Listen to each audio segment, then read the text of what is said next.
लोकसभा चुनाव भले ही हो चुके हों, लेकिन यहाँ के नेताओं के बयानों की वजह से सियासत अभी भी काफी चरम पर है।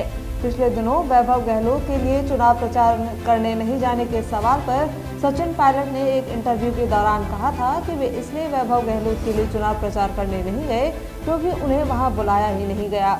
उस बयान के बाद एक बार फिर राजस्थान की पॉलिटिक्स में पूर्व मुख्यमंत्री अशोक गहलोत और सचिन पायलट के बीच सियासी कड़वाहट की चर्चाएं होने लगी थी। वहीं अब पायलट के इस बयान पर अशोक गहलोत ने अपनी प्रतिक्रिया दी है। वैभव गहलोत को लेकर भी बड़ा खुलासा इसके साथ ही अशोक गहलोत ने किया। गहलोत ने कहा कि किसी भी नेता को ऐसे बयान नहीं देने चाहिए जिससे पार्टी को किसी भी तरह से नुकसान हो।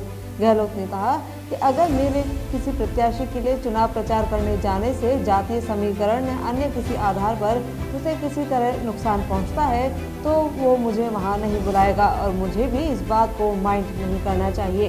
वहीं वैभव गहलोत को लेकर गहलोत ने कहा कि वे इस बार ही नहीं पिछली बार भी जालौर सिरोही सीट से लोकसभा चुनाव लड़ना चाहते थे।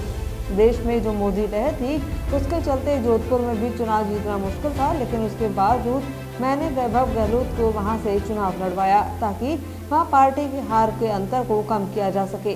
वहीं अब की बार के चुनाव को लेकर गहलोत ने कहा कि इस बार जालौर सिरोही सीट पर मुकाबला टक्कर का है। अब चुनावी नतीजों में वैभव गहलोत का इस बार लोकसभा जाने का सपना पूरा होता है या नहीं, ये तो वक्त ही बताएगा।